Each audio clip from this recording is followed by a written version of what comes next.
আল্লাহ রাব্বুল ইজ্জত ওয়াল জালাল পবিত্র কোরআনে বলেছেন, মাইয়ুতির রাসূলা ফাকাদ আতা আল্লাহ। আমাদেরকে দুনিয়াতে আল্লাহ রাব্বুল ইজ্জত ওয়াল জালাল নিঃশর্তভাবে আল্লাহর আনুগত্য করার নির্দেশ দিয়েছেন। আপনি যদি কোরআনের পাতায় পাতায় পাতায় পাতায় পাতায় পাতায় তালাশ করেন, কোরআনের পাতায় পাতায় পাতায় পাতায় আল্লাহ রাব্বুল ইজ্জত ওয়াল জালাল দুনিয়ার মানুষদেরকে, দুনিয়ার ইমানদারদেরকে, দুনিয়ার মুমিনদেরকে তার আনুগত্য করার নির্দেশ দিয়েছেন, তার ইবাদত করার নির্দেশ দিয়েছেন, তার হুকুম পালন করার নির্দেশ দিয়েছেন। প্রশ্ন হলো, আল্লাহ রাব্বুল ইজ্জত ওয়াল জালালের আনুগত্য আমি কিভাবে করব? আমার কাছে তো জিবরিল আসবেন না।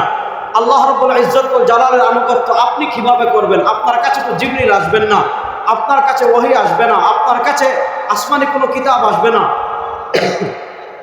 প্রশ্ন হলো, তাহলে আপনি সরওয়ারে দু আলম সাল্লাল্লাহু আলাইহি ওয়াসাল্লামের উপর আপনি আল্লাহ রাব্বুল ইজ্জত ওয়াল জালালের আনুগত্য করবেন কিভাবে?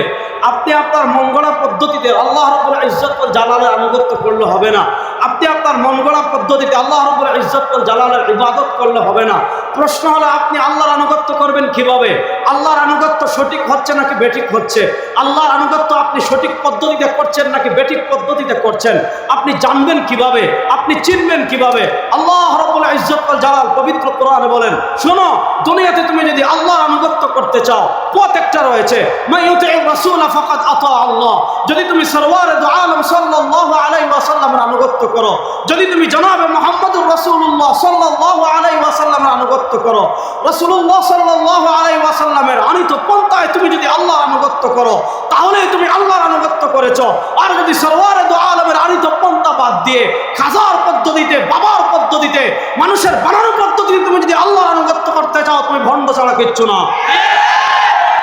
ভালো করে বুঝবেন, মাইয়ুতির রাসূলা ফাকাদ আতা আল্লাহ। যে রাসূলের আনুগত্য করবে সে আল্লাহর আনুগত্য করবে। আল্লাহ কোরআনে বলেন, ফালা ওয়া রাব্বিকা লা ইউমিনুনা হাত্তা ইউহাক্কিমুকা ফীমা শাজারা বাইনাহুম সুম্মা লা ইয়াজিদু ফি আনফুসিহিম হারাজাম মিম্মা কাযাইতা ওয়া ইউসাল্লিমু তাসলিমা। কোরআন আমাদেরকে শিখিয়েছে আল্লাহর আনুগত্য করতে। আল্লাহর আনুগত্য আমি কিভাবে করব? কোরআন আমাকে শিখিয়েছে, মাইয়ুতির রাসূলা ফাকাদ আতা আল্লাহ। যে রাসূলের আনুগত্য করবে, রাসূলের আনুগত্য করার অর্থ হলো আল্লাহর আনুগত্য করা। এবার প্রশ্ন হলো, আমি রাসূলের আনুগত্য করব কিভাবে? আপনি কোরআনকে জিজ্ঞাসা করেন, না কোরআন তুমি আমাদেরকে বলো আমরা রাসূলের আনুগত্য কিভাবে করব? কোরআন আপনাকে জবাব দিবে, শুনো, মা আতাকুমুর রাসূল ফাখুযু ওয়া মা নাহাকুম আনহু ফান্তাহু, মা আতাকুমুর রাসূল ফাখুযু ওয়া মা নাহাকুম আনহু ফান্তাহু। নবী করিম সাল্লাল্লাহু আলাইহি ওয়াসাল্লাম যা নিয়ে এসেছেন সেটা আঁকড়ে ধরবে, ওয়া মা নাহাকুম আনহু। আর সরওয়ারে দু আলম সাল্লাল্লাহু আলাইহি ওয়াসাল্লাম যা থেকে নিষেধ করেছেন তা থেকে বেঁচে থাকবে। এবার কথা বুঝেন, আল্লাহ বলেন, মা আতাকুমুর রাসূল, রাসূল যা নিয়ে এসেছেন। প্রশ্ন, রাসূল কি নিয়ে এসেছেন? আপনি সুনানে আবি দাউদে যান, নবী করিম সাল্লাল্লাহু আলাইহি ওয়াসাল্লাম বলেন, আলা ইন্নী উতীতুল কোরআন, আলা ইন্নী উতীতুল কোরআন ওয়া মিসলাহু মাআহু। আমার উম্মত শুনো, আমি তোমাদের কাছে আহকাম দেওয়ার জন্য, আমি তোমাদের কাছে শরীয়ত দেওয়ার জন্য, আমি তোমাদের কাছে ইসলাম দেওয়ার জন্য কি নিয়ে এসেছি জানো? আমি তোমাদের কাছে দুইটা জিনিস নিয়ে এসেছি। একটা হলো আলা ইন্নী উতীতুল কোরআন, আমি তোমাদের কাছে আল্লাহর অকাট্য ওহী কোরআন নিয়ে এসেছি। হ্যাঁ, কোরআন দিয়ে হালাল প্রমাণিত হয়, কোরআন দিয়ে হারাম প্রমাণিত হয়, কোরআন দিয়ে আকীদা প্রমাণিত হয়, কোরআন দিয়ে শরীয়ত প্রমাণিত হয়, এই কোরআন থেকে ইজতিহাদ করা যায়। সব কিছুর মৌলিক টেক্সট হলো কোরআন। আল্লাহ বলেন, শোনো, কোরআনের মতো আরেকটা আছে, ওইটার নাম হাদিস। বলেন, কোরআনের মতো আরেকটা আছে, ওইটার নাম হাদিস। বলেন না সবাই, কোরআনের মতো আরেকটা আছে, ওইটার নাম হাদিস। এজন্য আমরা কোরআনও মানি, হাদিসও মানি। বলেন না, আমরা কোরআনও মানি, হাদিসও মানি। এবার আল্লাহ নবী সাল্লাল্লাহু আলাইহি ওয়াসাল্লাম বলেন, আমি কোরআন নিয়ে এসেছি, হাদিসও নিয়ে এসেছি। আল্লাহ বলেন, মাইয়ুতির রাসূলা ফাকাদ আতা আল্লাহ। যে রাসূলের আনুগত্য করবে, রাসূল সাল্লাল্লাহু আলাইহি ওয়াসাল্লামের আনুগত্য করার অর্থ হলো আল্লাহর আনুগত্য করা। রাসূলের আনুগত্য আপনি কিভাবে করবেন? রাসূল যা করার নির্দেশ দিয়েছেন তা করবেন। রাসূল সাল্লাল্লাহু আলাইহি ওয়াসাল্লাম যা করতে নিষেধ করেছেন তা থেকে আপনি বেঁচে থাকবেন। এবার আমরা হাদিসের সঙ্গে সবাই জানি, হুয়া মা উযিফা ইলা নবী সাল্লাল্লাহু আলাইহি ওয়াসাল্লাম মিন কওলিন আও ফি'লিন আও তাকরীর أو صفة خلقية أو خلقية سواء كانت قبل البعثة أو بعدها। আল্লাহ নবী সাল্লাল্লাহু আলাইহি ওয়াসাল্লামের প্রত্যেক কথা, প্রত্যেক কাজ, প্রত্যেক মৌন সমর্থন, চাই সেটা প্রাতিষ্ঠানিক নবী হওয়ার আগে হোক অথবা প্রাতিষ্ঠানিক নবী হওয়ার পরে হোক, সব আল্লাহ নবী সাল্লাল্লাহু আলাইহি ওয়াসাল্লামের হাদিস। আল্লাহ পবিত্র কোরআনে বলেছেন আমার রাসূলের কথা মানতে হবে, আমার রাসূলের কাজ মানতে হবে, আমার রাসূলের মৌন সমর্থন মানতে হবে। যারা রাসূলুল্লাহ সাল্লাল্লাহু আলাইহি ওয়াসাল্লামের হাদিসকে মানতে চাইবে না, যারা রাসূলুল্লাহ সাল্লাল্লাহু আলাইহি ওয়াসাল্লামের হাদিসের প্রামাণিকতাকে অস্বীকার করবে, যারা ইসলামী শরীয়তের মৌলিক অকাট্য দলিল হাদিসকে মানবে না, তারা কাফের। বলেন যারা হাদিসকে দলিল মানবে না তারা, বলেন না যারা হাদিসকে দলিল মানবে না তারা। এজন্য আমরা কোরআনও মানি হাদিসও, বলেন না আমরা কোরআনও মানি হাদিসও। এবার আমি আমার মূল বিষয়ের দিকে সংক্ষিপ্ত করে ইশারা দিয়ে চলে যাব। রাসূলুল্লাহ সাল্লাল্লাহু আলাইহি ওয়াসাল্লাম যা আদেশ করেছেন তা মানা লাগবে। রাসূলুল্লাহ সাল্লাল্লাহু আলাইহি ওয়াসাল্লাম যা নিষেধ করেছেন তা থেকে বেঁচে থাকা লাগবে। এবার বলেন যদি কেউ রাসূলুল্লাহ সাল্লাল্লাহু একটা কাজ করতে নিষেধ করেছেন, সে ওই নিষেধ মানলো না, রাসূলুল্লাহ সাল্লাল্লাহু হাদিসে একটা কাজ করতে নিষেধ করেছেন, সে নিষেধ ওভারটেক করে নিজের পক্ষ থেকে মন গড়া পদ্ধতিতে কোনো কাজ করলো। বলেন যারা রাসূলুল্লাহ সাল্লাল্লাহু আদেশ ওভারটেক করে, রাসূলুল্লাহ সাল্লাল্লাহু নিষেধ ওভারটেক করে মন গড়া পদ্ধতিতে কাজ করে, এরা আশিকে রাসূল না ভণ্ড? বলেন এরা আশিকে রাসূল না ভণ্ড? এবার আমি কয়েকটা জিনিস আপনাদেরকে আলোকপাত করি। এক নম্বর, ইমাম বুখারী রাহমাতুল্লাহ দাদা উস্তাদ ছিলেন ইমাম আব্দুর রাজ্জাক আস-সানাআনী রাহিমাহুল্লাহ, 211 হিজরিতে ইন্তেকাল করেছেন। আমরা তালিবুল ইলম যারা আছি তার লিখিত হাদিসের কিতাব আল মুসান্নাফ, যেটাকে আমরা মুসান্নাফে আব্দুর রাজ্জাক বলে স্মরণ করি, মুহাদ্দিসে কবির আল্লামা হাবিবুর রহমান আযম রাহিমাহুল্লাহ তাহকিক তালিব করে যেটা ছাপিয়েছেন মুসান্নাফে আব্দুর রাজ্জাকে, ইমাম আব্দুর রাজ্জাক আস-সানাআনী রাহিমাহুল্লাহ একটা হাদিস এনেছেন, বাবু মা জা ফি সিয়ামে আশহুর হুরুম। এই পরিচ্ছেদে ইমাম আব্দুর রাজ্জাক আস-সানাআনী রাহিমাহুল্লাহ একটা হাদিস এনেছেন। হযরত তাউস রাহিমাহুল্লাহ মুরসাল সূত্রে হাদিসটি বর্ণনা করেছেন। এই হাদিসের শুধু একটাই মুরসাল। আর আপনারা জানেন পৃথিবীর স্বীকৃত মূলনীতি হলো, আপনারা যদি জামিউত তাহসিল ফি আহকামিল মারাসিল পড়েন, আপনারা যদি ইমাম আবু বকর জাসসাসের আল ফুসুল ফিল উসুল পড়েন, আমাদের স্বীকৃত মূলনীতি হলো যদি যে রাবি ইরসাল করেছেন, যে রাবি মুরসাল সূত্রে হাদিস বর্ণনা করছেন, তিনি যদি সিকা হন তাহলে তার ইরসাল গ্রহণযোগ্য। আপনারা তাউসের জীবনী আসমাউর রিজালের যে কোনো কিতাবে পাবেন। হযরত তাউস রাহিমাহুল্লাহ নবী করিম সাল্লাল্লাহু আলাইহি ওয়াসাল্লাম থেকে একটা হাদিস বর্ণনা করেছেন, যে হাদিস ইমাম আব্দুর রাজ্জাক আস-সানাআনী রাহিমাহুল্লাহ মুসান্নাফে আব্দুর রাজ্জাকে এনেছেন। নবী করিম সাল্লাল্লাহু আলাইহি ওয়াসাল্লাম তার উম্মাহকে একটা নির্দেশনা দিয়েছেন। সেই নির্দেশনা কি? নবী করিম সাল্লাল্লাহু আলাইহি ওয়াসাল্লাম নির্দেশনা দিয়েছেন, আমার উম্মতেরা শুনো, লা তাত্তাখিযু শাহরান ঈদা ওয়া লা তাত্তাখিযু ইয়াওমান ঈদা, লা তাত্তাখিযু শাহরান ঈদা ওয়া লা তাত্তাখিযু ইয়াওমান ঈদা। নবী করিম সাল্লাল্লাহু আলাইহি ওয়াসাল্লাম বলেন, আমার উম্মতেরা শুনো, লা তাত্তাখিযু শাহরান ঈদা, নিজেদের পক্ষ থেকে কোনো মাসকে ঈদ বানায়ো। বলেন না, নিজেদের পক্ষ থেকে কোনো মাসকে ঈদ বানায়ো। লা তাত্তাখিযু শাহরান ঈদা, নিজেদের পক্ষ থেকে কোনো শাহর কোনো মাসকে ঈদ বানায়ো না। ওয়ালা তাত্তাখিযু ইয়াওমান ঈদা, নিজেদের পক্ষ থেকে কোনো দিনকে ঈদ বানায়ো না, মাসকে ঈদ বানায়ো না, দিনকে ঈদ বানায়ো না। এবার বলেন ও মুসলমান, ও তালিবুল ইলম, ও সচেতন মুসলমান, আমি আপনাদের কাছে জানতে চাই, আল্লাহ নবী সাল্লাল্লাহু আলাইহি ওয়াসাল্লাম আমাদেরকে নিজেদের পক্ষ থেকে ঈদ বানানোর অনুমতি দিয়েছেন না নিষেধ করেছেন? বলেন না, অনুমতি দিয়েছেন না নিষেধ করেছেন? আপনি লাতাইফুল মাআরিফে যান, ইমাম ইবনে রাজব হাম্বলী রাহিমাহুল্লাহ লেখা লাতাইফুল মাআরিফ ফিমা লিমাওয়াসিমিল আম মিনাল ওয়াযাইফ। ইমাম ইবনে রাজব হাম্বলী রাহিমাহুল্লাহ বলেছেন, এই হাদিস বর্ণনা করে ইমাম ইবনে রাজব হাম্বলী রাহিমাহুল্লাহ লাতাইফুল মাআরিফে বলেছেন, এই যে নবী করিম সাল্লাল্লাহু আলাইহি ওয়াসাল্লাম আমাদেরকে যে একটা নির্দেশনা দিয়েছেন, এই নির্দেশনা থেকে আমরা বুঝি আল্লাহ নবী সাল্লাল্লাহু আলাইহি ওয়াসাল্লাম আমাদেরকে যে কয়েকটা দিন ঈদ দিয়েছেন, এর বাহিরে ওয়া ইত্তিখাযুহু মাওসিমান ওয়া ঈদান বিদআতুন লা আসলা লাহু। নবী করিম সাল্লাল্লাহু আলাইহি ওয়াসাল্লাম আমাদেরকে যে কয়েকটা দিন ঈদ বানিয়েছেন, এর বাহিরে গিয়ে নিজেদের পক্ষ থেকে কোনো ঈদ বানানো, এটা বিদআত লা আসলা লাহু। শরীয়তে এটার কোনো ভিত্তি, বলেন না, শরীয়তে এটার কোনো ভিত্তি। এজন্য আমি আপনাদেরকে ইতিহাস বলি, শুনেন, যেহেতু মাদ্রাসার তালিবুল ইলম ভাইরা বেশি করে শোনেন। আমরা ইবনু দাকিক আল ঈদ রাহিমাহুল্লাহর কথা শুনেছি। ইবনু দাকিক আল ঈদ রাহিমাহুল্লাহ ইন্তেকাল করেছেন 702 হিজরিতে। আমরা তার আহকামের কিতাব আল ইমাম পড়ি, শরহুল ইমাম পড়ি। ইবনু দাকিক আল ঈদ রাহিমাহুল্লাহর একটা কিতাব আছে। ইবনু দাকিক আল ঈদ রাহিমাহুল্লাহ থেকে 700 বছর আগের মানুষ, তিনি ইন্তেকাল করেছেন 702 হিজরিতে। ইবনু দাকিক আল ঈদ রাহিমাহুল্লাহ লিখিত একটা কিতাব আছে ইহকামুল আহকাম, শরহু উমদাতুল আহকাম, সেখানে ইবনু দাকিকুল ঈদ রাহিমাহুল্লাহ লম্বা আলোচনা করেছেন যে ইসলামের শিআর যেগুলো আছে, ইসলামের ইবাদত যেগুলো আছে, ওয়াকাদ মানানা ইহদাস মা হুয়া শিআরুন ফিদ-দীন। ইমাম ইবনু দাকিকুল ঈদ রাহিমাহুল্লাহ বলেছেন যে ইসলামের শিআর যেগুলো আছে এগুলো আমাদের পক্ষ থেকে আবিষ্কার করা, নিজেদের পক্ষ থেকে গবেষণা করে আবিষ্কার করার কোনো সুযোগ নাই। বুঝতেছেন কথা? নিজেদের পক্ষ থেকে গবেষণা করে আবিষ্কার করার কোনো সুযোগ নাই। তাহলে যেমন ঈদুল গাদির, উনি উপমা দিয়েছেন ঈদে গাদির কার রাওয়াফিদি, যেমন রাফিদির আমরা চিনি, ইসলামের ইতিহাসে একটা জঘন্য ফিরকা আছে রাফিদি, রাশিয়াদের রাফিদি ফিরকা। রাফিদি ফিরকার আকীদা কি? খুব সহজ করে বুঝেন। রাফিদি ফিরকার আকীদা হলো তাফযীলু আলী আলা শাইখাইন, অর্থাৎ হযরত আবু বকর সিদ্দিক রাদিয়াল্লাহু তাআলা আনহু এবং উমর ইবনুল খাত্তাব রাদিয়াল্লাহু তাআলা আনহু থেকেও হযরত আলী রাদিয়াল্লাহু তাআলা আনহু খেলাফতের বেশি হকদার। বলেন নাউজুবিল্লাহ। আচ্ছা, আপনারা আমার কথা বুঝতেছেন তো? তাদের এই আকীদা, তারা আলী রাদিয়াল্লাহু তাআলা আনহুকে হযরত আবু বকর সিদ্দিক এবং উমর ইবনুল খাত্তাব রাদিয়াল্লাহু তাআলা থেকে খেলাফতের বেশি হকদার মনে করে। তারা আবু বকর হযরত আলী রাদিয়াল্লাহু তাআলাকে খেলাফতের বেশি হকদার মনে করার বেশ কিছু দলিল মানে তারা বিকৃতি করে। তারপরে একটা হলো, তার মধ্যে একটা হলো হাদিসে গাদির খুম। আপনারা জানেন জিলহজ মাসের 18 তারিখ নবী করিম সাল্লাল্লাহু আলাইহি ওয়াসাল্লাম বিদায় হজ শেষ করে যখন মদিনায় যাচ্ছেন, হযরত আলী রাদিয়াল্লাহু তাআলা আনহুর গনিমতের মাল বন্টন করাকে কেন্দ্র করে সাহাবায়ে কেরাম আলী রাদিয়াল্লাহু তাআলা আনহুর সিদ্ধান্ত মানছিলেন না। সাহাবায়ে কেরাম আলী রাদিয়াল্লাহু তাআলা আনহুর সমালোচনা করছিলেন, অর্থাৎ তার সিদ্ধান্ত না মেনে সিদ্ধান্তের বিরুদ্ধে আপত্তি তুলেছিলেন।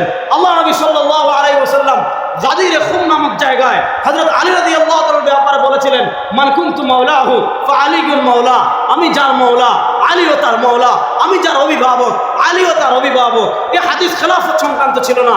ইমাম বাইহাকি রাহিমাহুল্লাহ আল ইতিকাদ ওয়াল হিদায়া ইলা সাবিলির রাশাদ, ইমাম বাইহাকি রাহিমাহুল্লাহ আকীদার বিখ্যাত কিতাব আছে আল ইতিকাদ ওয়াল হিদায়া ইলা সাবিলির রাশাদ। আমি আমার তালিবুল ইলম ভাইদেরকে বলে যাব, এই কিতাব সংগ্রহ করবেন, পড়বেন। আমাদের আকীদার মৌলিক কিতাব আল ইতিকাদ ওয়াল হিদায়া ইলা সাবিলির রাশাদ। ওই কিতাবে ইমাম বাইহাকি রাহিমাহুল্লাহ হাদিস নিয়ে লম্বা আলোচনা করেছেন। মূলত এটা আলী রাদিয়াল্লাহু তাআলার ফজিলত সংক্রান্ত হাদিস, খিলাফা সংক্রান্ত হাদিস না। ওই হাদিসকে কেন্দ্র করে শিয়ারা একটা ঈদ বানিয়েছিল, যে ঈদের নাম ছিল ঈদে গাদির খুম। দেখেন নবী করিম সাল্লাল্লাহু আলাইহি ওয়াসাল্লাম এই হাদিস বললেন আলী রাদিয়াল্লাহু তাআলাকে কেন্দ্র করে। আলী রাদিয়াল্লাহু তাআলা বুঝলেন না, শোনালেন সাহাবায়ে কেরামকে, সাহাবায়ে কেরাম বুঝলেন না, হযরত আলীর আওলাদরা বুঝলেন না, আহলে বাইতের কোনো সদস্যরা বুঝলেন না, শিয়ারা বুঝে ফেলেছে এই হাদিসে ঈদ বানানো হয়েছে। তো ইসলামের ইতিহাসে নবী করিম সাল্লাল্লাহু আলাইহি ওয়াসাল্লাম যে কয়েকটা দিনকে ঈদ বানিয়েছেন, এর বাহিরে আপনি এর বাহিরে আর কোনো ঈদ আপনি পাবেন না। হ্যাঁ, একটা ঈদ পাবেন যে ঈদ বানিয়েছে রাফিদিরা, ঈদ গাদির খুম নামক। সুতরাং আপনি যদি প্রকৃত আশিক রাসূল হন, আপনার করণীয় কি হবে? আপনি যদি প্রকৃত নবীর উম্মাহ হন, আপনার করণীয় কি হবে? আল্লাহ নবী সাল্লাল্লাহু আলাইহি ওয়াসাল্লাম আমাদেরকে বলেছেন, লা তাত্তাখিযু ইয়াওমান ঈদা, নিজেদের পক্ষ থেকে কোনো দিনকে ঈদ বানায় না। যেহেতু আল্লাহর নবী নিজেদের পক্ষ থেকে ঈদ বানাতে নিষেধ করেছেন, সুতরাং 12 রবিউল আউয়াল কখনো আমাদের ঈদ হতে পারে না। 12 রবিউল আউয়াল কখনো আমাদের ঈদ হতে পারে না। এটা ভালো করে বুঝেন। যদি আল্লাহ নবী সাল্লাল্লাহু আলাইহি ওয়াসাল্লাম কি বলেছেন হাদিসে, হযরত ইমাম তাবরানী রাহিমাহুল্লাহ ইন্তেকাল করেছেন 360 হিজরিতে। ইমাম তাবরানী রাহিমাহুল্লাহ আল মুআজামুল কবির একটা হাদিস এনেছেন। সরওয়ারে দু আলম সাল্লাল্লাহু আলাইহি ওয়াসাল্লাম বলেন, মা বাকিয়া শাইউন ইউকাররিবু ইলাল জান্নাহ ওয়া ইউবাইদু মিনান নারি ইল্লা ক্বাদ বুয়িনা লাকুম, মা বাকিয়া শাইউন ইউকাররিবু ইলাল জান্নাহ ওয়া ইউবাইদু মিনান নারি ইল্লা ক্বাদ বুয়িনা লাকুম। সরওয়ারে দু আলম সাল্লাল্লাহু আলাইহি ওয়াসাল্লাম বলেন, আমার উম্মতেরা শুনো, মা বাকিয়া শাইউন, এমন কোন জিনিস বাকি নেই, ইউকাররিবু ইলাল জান্নাহ, যে জিনিস তোমাদেরকে জান্নাতের নিকটবর্তী করবে, ওয়া ইউবাইদু মিনান নারি, যে জিনিস তোমাকে জাহান্নাম থেকে দূরে সরে নিয়ে যাবে। শুনো, অর্থাৎ যে ইবাদত করে তুমি জান্নাতের নিকটবর্তী হবা, যে ইবাদত করে তুমি জাহান্নামকে পিছনে ফেলবা, যে ইবাদত করে তুমি জান্নাতের পথে অগ্রসর হবা, যে ইবাদত করে তুমি জাহান্নাম থেকে দূরে যাইবা। সরওয়ারে দু আলম সাল্লাল্লাহু আলাইহি ওয়াসাল্লাম বলেন, ইল্লা ক্বাদ বুয়িনা লাকুম, শুনো, যে সব তোমাদের কাছে বয়ান করে দেওয়া হয়েছে। ইবাদত নিজের পক্ষ থেকে বানানো যায় না, ইবাদত কিয়াস করে আবিষ্কার করা যায় না, ইবাদত যুক্তি দিয়ে আবিষ্কার করা যায় না। প্রশ্ন হলো সরওয়ারে দু আলম সাল্লাল্লাহু আলাইহি ওয়াসাল্লাম বলেন ইল্লা কাদ বাইনা লাকুম, সব বয়ান করে দেওয়া হয়েছে, সব সুস্পষ্ট করে দেওয়া হয়েছে।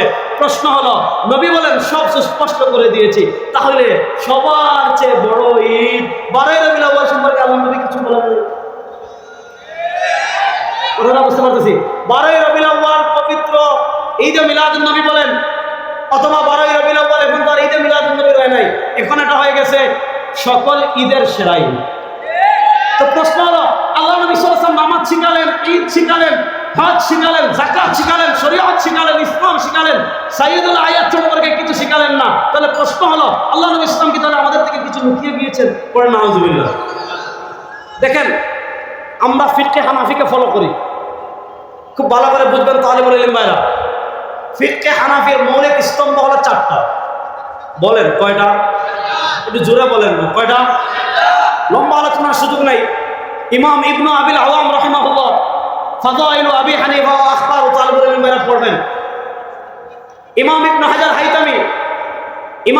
হাইতামি ইন্তেকাল করেছেন সম্ভবত 963 বা এই ধরনের 963 হিজরিতে। ইমাম ইবনে হাজার হাইতামি রাহিমাহুল্লাহ একটা কিতাব লিখেছেন আল খায়রাতুল হিসান ফি মানাকিবিল ইমামিল আযম আবি হানিফাতুন নুমান। আল খায়রাতুল হিসান ফি মানাকিবিল ইমামিল আযম আবি হানিফাতুন নুমান। ওইটার সম্ভবত 62 অথবা 64 নম্বর পৃষ্ঠা ইমাম ইবনে হাজার হাইতামি রাহিমাহুল্লাহ একটা পরিচ্ছেদ প্রতিষ্ঠা করেছেন। ওই পরিচ্ছেদের নাম হলো ফিমা বানা আলাইহি মাযহাবাহু, ফিমা বানা আলাইহি মাযহাবাহু। ইমাম আযম আবু হানিফা রাহিমাহুল্লাহ মাযহাবের ভিত্তি ছিল কয়টা জিনিসের উপর? এখানে ইমাম ইবনে হাজার হাইতামি রাহিমাহুল্লাহ বলেছেন কাদ রুবিয়া আন আবি হানিফাতা মিন তুরুকিন কাসীরা। ইমাম আযম আবু হানিফা রাহিমাহুল্লাহ থেকে অনেকগুলো সনদে বর্ণিত হয়েছে যে ইমাম আযম আবু হানিফা রাহিমাহুল্লাহ বলেন আখুযু বিকিতাবিল্লাহ, আমি ফিকহে হানাফির 1 নম্বর স্তম্ভ রেখেছি আল্লাহর কোরআনের উপর। বলেন ফিকহে হানাফির 1 নম্বর স্তম্ভ, বলেন কথা বলেন না। ফিকহে হানাফির 1 নম্বর স্তম্ভ, সবাই বলেন না। ফিকহে হানাফির 1 নম্বর স্তম্ভ ফাইল্লা মাজিদ। ইমাম আযম আবু হানিফা রাহিমাহুল্লাহ বলেন যদি শরীয়তের এমন কোনো বিষয় আসে, এমন কোনো মাসআলা আসে যেটা আমি তালাশ অনুসন্ধান করে আমি কোরআনে পেলাম না, আমি কোথায় যাব? ইমাম আযম আবু হানিফা রাহিমাহুল্লাহ বলেন ফাইল্লা মাজিদ ফাবি সুন্নতি রাসূলিহি। আমি যদি কোরআনে না পাই আমি নবী করিম সাল্লাল্লাহু আলাইহি ওয়াসাল্লামের সুন্নাহে যাব। আমি যদি সুন্নাহে না পাই তাহলে সাহাবায়ে কেরামের কাছে যাব।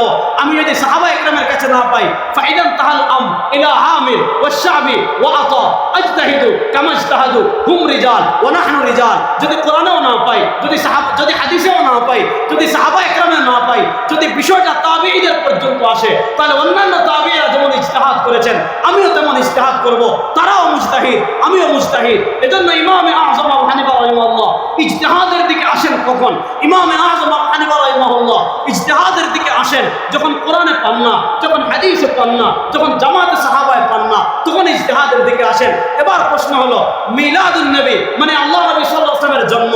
আল্লাহ নবী সাল্লাল্লাহু আলাইহি ওয়াসাল্লাম জন্মগ্রহণ করেছেন, আমরা খুশি না বেজার? বলেন না। দেখি কারা কারা বেজার থেকে একটা হাত তুলুন তো। এই একজন বেজার, শুধু না বুঝে হাত তুলছে। আচ্ছা আল্লাহ নবী সাল্লাল্লাহু আলাইহি ওয়াসাল্লামের শেষ হলে আমাকে বলে শেষ করে দেবেন। আল্লাহ নবী সাল্লাল্লাহু আলাইহি ওয়াসাল্লামের আগমনে আমরা কারা কারা খুশি দেখে একটু হাত তুলে দাও। আল্লাহ নবী সাল্লাল্লাহু আলাইহি আগমনে আমরা খুশি না বেজার? বলেন আল্লাহ নবী ইসলাম দুনিয়াতে এসেছেন, আমরা ইসলাম পেয়েছি, শরীয়ত পেয়েছি, আমরা খুশি না বেজার? এবার হাত নামান। তো আল্লাহ নবী সাল্লাল্লাহু আলাইহি ওয়াসাল্লামের আগমনে আমরা খুশি। এবার প্রশ্ন হলো আল্লাহ নবী সাল্লাল্লাহু আলাইহি ওয়াসাল্লামের আগমনে যে আমরা খুশি হয়েছি, এই খুশি প্রকাশ করব কিভাবে? দেখেন মিলাদুন নবী মানে আল্লাহ নবী ইসলামের জন্ম। আল্লাহ নবী ইসলামের জন্ম মানে না এমন কোনো ব্যক্তি দুনিয়াতে নাই। আরে বেটা, নবীর মিলাদ যদি না হতো, নবী যদি জন্মগ্রহণ না করতেন, তুই তার উম্মাহ হলে কিভাবে? নবী যদি জন্মগ্রহণ না করতেন, আপনি কোরআন পেলেন কিভাবে? নবী করিম সাল্লাল্লাহু জন্মগ্রহণ না পেলে আপনি মুসলমান হলেন কিভাবে? তাহলে মিলাদুন নবী মানে নবী করিম সাল্লাল্লাহু আলাইহি ওয়াসাল্লামের জন্ম। আল্লাহ নবী জন্মগ্রহণ করেছেন, এই কথা কেউ অস্বীকার করে না। আল্লাহ নবীর আগমনে আমরা খুশি হয়েছি, এই কথা কেউ অস্বীকার করে না। প্রশ্ন হলো খুশি প্রকাশ করব কিভাবে? আমরা বলি খুশি প্রকাশ করব ওইভাবে যেইভাবে করেছেন নবী এবং সাহাবা। নবী এবং সাহাবাকে বাদ দিয়ে মন গড়া পদ্ধতিতে খুশি প্রকাশ করা বিদআত ছাড়া কিচ্ছু না। এখানে ইখতিলাফটা লেগেছে পদ্ধতি নিয়ে। প্রশ্ন হলো আল্লাহ নবী সাল্লাল্লাহু আলাইহি ওয়াসাল্লামের জন্মের খুশি আমরা প্রকাশ করব কিভাবে? উত্তর সহজ, যেভাবে করেছেন নবী এবং সাহাবী। এবার প্রশ্ন হলো, এটা বলে আমি শেষ করব, এবার প্রশ্ন হলো নবী করিম সাল্লাল্লাহু আলাইহি ওয়াসাল্লাম তার জন্মের খুশি প্রকাশ করেছেন কিভাবে?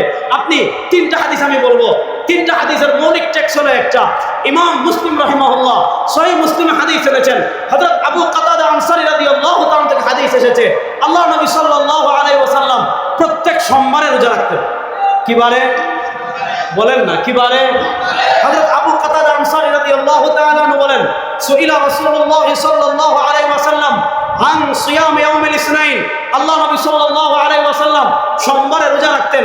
তাকে জিজ্ঞাসা করা হলো, ইয়া রাসূলুল্লাহ আপনি কেন সোমবারে রোজা রাখেন? হাদিসে তিনটা কারণ পাওয়া যায়। আসবাবুল আউয়াল, প্রথম কারণ, সরওয়ারে দু আলম সাল্লাল্লাহু আলাইহি ওয়াসাল্লাম বলেন, ফিহি ওয়ালিদতু, সোমবারে রোজা রাখার এক নম্বর কারণ হলো সোমবারে আমি জন্মগ্রহণ করেছি। দুই নম্বর কারণ, ফিহি উবআসু আলাইয়া, সোমবারে আমার উপর প্রথম ওহী আসছে। তিন নম্বর কারণ, আশ-শামাইলুল মুহাম্মাদিয়াতে ইমাম তিরমিজি রাহিমাহুল্লাহ হাদিস এনেছেন, আল্লাহ নবী সাল্লাল্লাহু আলাইহি ওয়াসাল্লাম বলেন, সোমবার এবং বৃহস্পতিবার বান্দার আমল আল্লাহর কাছে পেশ করা হয়। ইন্নী উহিব্বু আন উরাদা আমালি ওয়া আনা সাইম, সরওয়ারে দু আলম সাল্লাল্লাহু আলাইহি ওয়াসাল্লাম বলেন, আমি পছন্দ করি আমার আমল আল্লাহর কাছে এমন ভাবে উপস্থাপন করা হোক যে আমি রোজাদার। তাহলে আল্লাহ নবী সাল্লাল্লাহু আলাইহি ওয়াসাল্লাম তার জন্ম পালন করেছেন কিভাবে? আল্লাহ নবী ইসলাম তার জন্ম মিলাদ পালন করেছেন কিভাবে? উত্তর সহজ, আমরা হাদিসে পেয়ে যাই, তিনি মিলাদ পালন করেছেন সোমবারে রোজা রাখার মাধ্যমে। তিনি মিলাদ পালন করেছেন কিভাবে? সোমবারে। দেখেন, একটা হলো জন্ম তারিখ, আরেকটা হলো জন্মবার। মনোযোগ, একটা হলো জন্ম তারিখ, গভীর মনোযোগ, মনোযোগ। একটা হলো জন্ম তারিখ, আরেকটা হলো জন্মবার। জন্ম তারিখ বছরে আসে একবার, জন্মবার সপ্তাহে আসে একবার। আল্লাহ নবী ইসলামের জন্ম তারিখ নিয়ে মতানৈক্য আছে। 8 তারিখ বলেন, 12 তারিখ বলেন, 9 তারিখ বলেন, 18 তারিখ বলেন, যত তারিখ বলেন, তারিখ যদি 8 তারিখে ধরেন বছরে আসবে একবার, 9 তারিখ ধরলে বছরে আসবে একবার, 12 তারিখ ধরলে বছরে আসবে একবার, 18 তারিখ ধরলে বছরে আসবে একবার। যদি জন্ম তারিখ নির্ধারণ করেন বছরে আসবে একবার, আর যদি জন্মবার নির্ধারণ করেন সোমবার, প্রত্যেক সপ্তাহে আসে একবার, মাসে আসে কমসে কম 4 বার, বছরে আসে 4 বার 48, কমসে কম 48 বার। এবার দেখেন, আল্লাহ নবী সাল্লাল্লাহু আলাইহি ওয়াসাল্লাম তার জন্ম উদযাপনের জন্য তারিখকে নির্ধারণ করেন নাই, তিনি তার জন্ম উদযাপনের জন্য নির্ধারণ করেছেন বারকে। আল্লাহ নবী সাল্লাল্লাহু আলাইহি ওয়াসাল্লাম তার জন্ম উদযাপনের জন্য 1 নম্বর নির্ধারণ করেছেন বারকে, আমি নির্ধারণ করলাম তারিখকে। আল্লাহ নবী রেখেছেন রোজা, আমি বানিয়েছি ঈদ। কথা ভালো করে বুঝেন। অথচ আল্লাহ বলেছেন, মা ইউতি'র রাসূলা ফাকাদ আতা আল্লাহ, যে রাসূলের আনুগত্য করবে সে আল্লাহর আনুগত্য করবে। এজন্য যারা প্রকৃত আশিক রাসূল দাবি করবেন, আপনি যদি রাসূলুল্লাহ সাল্লাল্লাহু আলাইহি ওয়াসাল্লামের মিলাদ হাদিস সম্মত পন্থায়, শরিয়া সম্মত পন্থায় উদযাপন করতে চান, পথ আছে একটা, পথ আছে একটা, সেটা হলো প্রত্যেক সোমবারে রোজা রাখা। এজন্য আগামী সোমবারে সবাই রোজা রাখবেন তো ইনশাআল্লাহ। এছাড়া আর কোনো কিছু হাদিসে নেই, আর কোনো কিছু শরীয়তে নাই। এখানে যে হাদিসগুলো আনা হয় এগুলা সব বিকৃতি। কুল বিফাদলিল্লাহি ওয়া রাহমাতিহি ফাবিযালিকা ফালিয়াফরাহু, ওইদিকে আমি যাচ্ছি না। এজন্য শুনেন, রাসূলুল্লাহ সাল্লাল্লাহু আলাইহি ওয়াসাল্লামের জন্ম সংক্রান্ত একটা কথা বললাম, এবার দ্বিতীয় আরেকটা কথা বলে আমি আমার আলোচনা শেষ করব। আমি 3-4 মিনিট সময় আয়োজকদের থেকে চেয়ে নিচ্ছি, এটা বলে শেষ করব। আপনারা জানেন বাংলাদেশ এখন একটা পরিবর্তনের মধ্য দিয়ে যাচ্ছে। পৃথিবীর ইতিহাস আপনি দেখেন, আপনি আমাদের পার্শ্ববর্তী ভারতের দিকে তাকান, ওখানে সংখ্যাগরিষ্ঠ হলো হিন্দু। যেহেতু সংখ্যাগরিষ্ঠ হলো হিন্দু, সেখানে হিন্দুদের ধর্মীয় বিরোধী কোনো আইন হয় না। হিন্দুদের, তাদের যে সংখ্যাগরিষ্ঠ মানুষ, তাদের চেতনার বাইরে গিয়ে কোনো আইন হয় না। আপনি আমাদের আরেক পার্শ্ববর্তী রাষ্ট্র মিয়ানমারের দিকে তাকান, মিয়ানমারে হলো সংখ্যাগরিষ্ঠ হলো বৌদ্ধরা। বৌদ্ধরা সংখ্যাগরিষ্ঠ হওয়ার কারণে রাষ্ট্রীয় সুবিধা পায়। আপনি যদি ইসরায়েলের দিকে তাকান, ইসরায়েলে হলো সংখ্যাগরিষ্ঠ হলো ইহুদিরা। ইহুদি ধর্মের বিরুদ্ধে কোনো আইন হয় না। আপনি ইউরোপ আমেরিকার দিকে তাকান, ইউরোপ আমেরিকায় আপনারা দেখেছেন সংখ্যাগরিষ্ঠ হলো কারা? সংখ্যাগরিষ্ঠ হলো খ্রিস্টানরা। সেখানে খ্রিস্ট ধর্মের বিরুদ্ধে কোনো আইন হয় না। আপনারা জানেন বাংলাদেশে বৈষম্য বিরোধী আন্দোলন হয়েছে। বৈষম্য বিরোধী আন্দোলন ছাত্ররা যেমন করেছে, মাদ্রাসার ছাত্ররা তেমন করেছে, ইসলাম সংগঠনগুলো তেমন করেছে। আমরা শুরু থেকে শেষ পর্যন্ত মাঠে ছিলাম। সুতরাং আমরা চাই এই বাংলাদেশে যেমন স্কুল কলেজের ছাত্রের সাথে বৈষম্য মানা হয় নাই, আমরা পরিষ্কার ভাষায় বলতে চাই এই দেশের সংখ্যাগরিষ্ঠ মুসলমান সংখ্যাগরিষ্ঠ মুসলমানের সাথে কোনো বৈষম্য এই দেশে মানা হবে না ইনশাআল্লাহ। সংখ্যাগরিষ্ঠ মুসলমানের তাহজিব তামাদ্দুন পরিপন্থী, তাহজিব পরিপন্থী, আকীদা পরিপন্থী, ঈমান পরিপন্থী, ইসলাম পরিপন্থী, কোরআন পরিপন্থী, হাদিস পরিপন্থী কোন আইন, কোন নীতি, কোন শিক্ষা সিলেবাস এই দেশে আর চলতে দেওয়া হবে না ইনশাআল্লাহ। আমি দুইটা কথা বলে শেষ করবো। এক নম্বর শুনেন, আপনারা জানেন ফ্যাসিস্ট আওয়ামী লীগ সরকার, এই পরাজিত পলাতক আওয়ামী লীগ সবচেয়ে মারাত্মক যে ক্ষতি আমাদের দেশে করে গিয়েছে। আমি আওয়ামী লীগ পতনের আগে সম্ভবত গত বছর আমাদের পোলোগ্রাম মাঠে, চট্টগ্রাম পোলোগ্রামে আমি বক্তৃতা করেছিলাম। সেখানে আমি বলেছিলাম যে ফ্যাসিস্ট আওয়ামী লীগ এই 15 বছরে আমাদের তাহজিব তামাদ্দুনের বিরুদ্ধে যত কাজ করে গিয়েছে, যতটা ধ্বংস করে গিয়েছে, আফগানিস্তানে আমেরিকা 20 বছর যুদ্ধ করে অতটা করতে পারে নাই। এর ভিতর সবচেয়ে বড় ধ্বংস তারা কি করেছে আপনারা জানেন। কামাল আতাতুর্ক তুরস্কে ক্ষমতায় ছিল মাত্র কয়দিন, 1924 থেকে 1938। ভালো করে বুঝবেন, 1924 থেকে 1938 এই 14 বছরের ক্ষমতায় কামাল আতাতুর্ক কি করেছিল জানেন? তুরস্কের শিক্ষা সিলেবাস থেকে ইসলামকে বাদ দিয়েছিল, কোরআনকে বাদ দিয়েছিল, হাদিসকে বাদ দিয়েছিল, ফিকহ বাদ দিয়েছিল, নবীকে বাদ দিয়েছিল, সাহাবাকে বাদ দিয়েছিল, ইসলামের মৌলিক সব কিছু বাদ দিয়েছিল। একটা জেনারেশন গ্যাপ তৈরি করেছিল। এই শিক্ষা সিলেবাসের পরে যারা বড় হয়েছিল তাদের ভিতরে ইসলামও নাই, কোরআনও নাই, হাদিসও নাই। সুতরাং ফ্যাসিস্ট আওয়ামী লীগ আধিপত্যবাদী ভারতের রড টাকা খেয়ে এদেশের তাহজিব তামাদ্দুন, কোরআন সুন্নাহ হাদিস বিরোধী যে শিক্ষা সিলেবাস 2021 প্রণয়ন করেছে, এই দেশে পরাজিত ফ্যাসিস্টদের সেই শিক্ষা সিলেবাস আর আমরা দেখতে চাই না। সেই ফ্যাসিস্ট আওয়ামী লীগের শিক্ষা সিলেবাস এই দেশে বাতিল করতে হবে। আপনারা জানেন তারা নানা শব্দ দিয়ে, নানা শব্দের মার পেঁচে আমাদের সমাজে তারা LGBTQ, তারা সমকামিতাকে স্বীকৃত যৌনাচারকে আমাদের দেশে এস্টাবলিশ করতে চাচ্ছে। আমরা এই পরাজিত বাংলাদেশ আর নাই, ফ্যাসিস্ট বাংলাদেশ আর নাই। এখন স্বাধীন বাংলাদেশ, ছাত্র জনতা ইমানদারদের রক্তে অর্জিত স্বাধীন বাংলাদেশ। এই দেশে যারা ট্রান্সজেন্ডার বা LGBTQ কে প্রতিষ্ঠা করতে চাইবে, সময় এসেছে দরে দরে সবাইকে ট্রান্সজেন্ডার বানিয়ে দেওয়া হবে ইনশাআল্লাহ। আমরা ওই দিন শিক্ষামন্ত্রী